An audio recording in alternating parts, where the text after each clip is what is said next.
Strategies to address increasing unemployment, especially amongst the young, were the target of discussions at the annual Club De Madrid World Leaders Alliance conference at the Palmer Coolum Resort over the weekend. Unemployment, rising unemployment, structural unemployment, especially for the less privileged groups, including youth, is one of the major problems. Not just for the individuals, of course, in the first place for the individuals, but also for society. Club De Madrid is the world's largest organisation of more than 90 democratic former presidents and prime ministers representing over 60 countries. We bring together a very special group of people.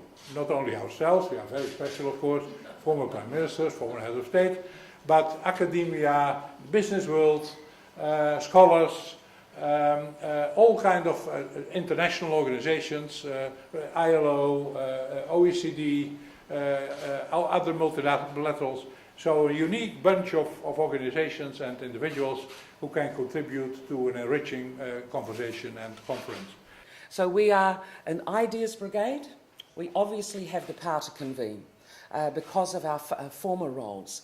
And we don't, as I said, as in ourselves seek to make headlines per se, but we seriously seek and expect to make a difference. Whether we are mentoring and inspiring future leaders or supporting those who are weighed down with the burden of current leadership, whether we are able to work on the ideas that seriously matter, or whether we simply, by collegiality, can, and with our collective power, influence others, all of these things are important. We certainly believe that leaders in power and leaders in business must become partners to a greater extent. And so we're very proud of the World Leadership Alliance, the Club of Madrid in its historic and future role, and the WEC, which is the business arm of the World Leadership Alliance, and we very much look forward to what we're going to achieve together in the future. Speaking via video link, Kofi Annan, former UN Secretary-General and member of Club De Madrid, addressed the meeting, warning of the wider implications of youth unemployment. Widespread unemployment has the potential to tear societies apart and reverse some of the hard-won democratic changes achieved over the last few decades.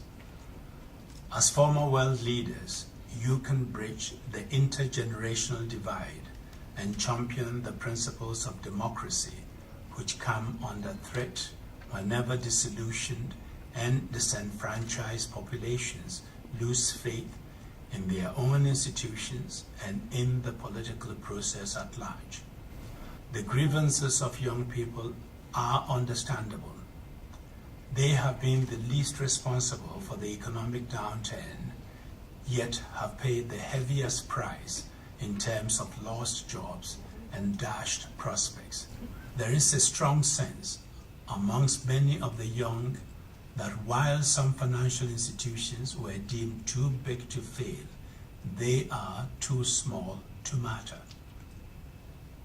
It is clear that resolving the jobs crisis will be central to the success or failure of people's and countries' abilities to build more secure, healthier and democratic societies. It is therefore high time that governments, and those of the G20 in particular, tackle the root causes of youth unemployment. Government strategies to put the youth to work should include allocating the necessary resources to quality education and vocational training. Governments must also establish conducive environments for dynamic entrepreneurship and to help release the creative energy of the young.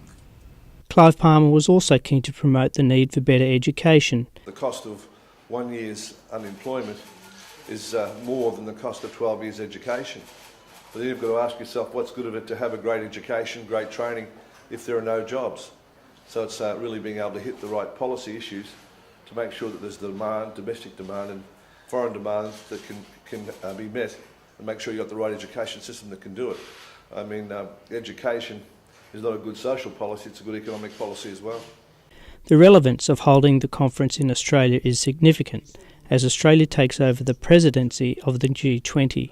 I personally, rightly or wrongly, believe the G20 is the most dynamic and relevant fora globally today, because it has the international balance. And I think the fact that it's going to be held in Australia next year is not only a great opportunity for Australia, but the perspective it will bring of both the historic ties with the West but connections with the emerging economies of the East are absolutely perfect in timing. So this is a unique opportunity for us to bring the conclusions of the conference to the attention of the G20 presidency.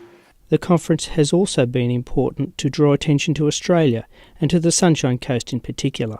Well, I think anything we can do to make the Sunshine Coast better known internationally is a good thing for our industry.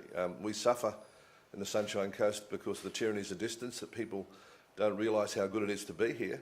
Several of our leaders have said, if I had known we were coming to this, I would have brought my family and my grandchildren and, in one case, his great-grandchildren. And they've all said they will be back.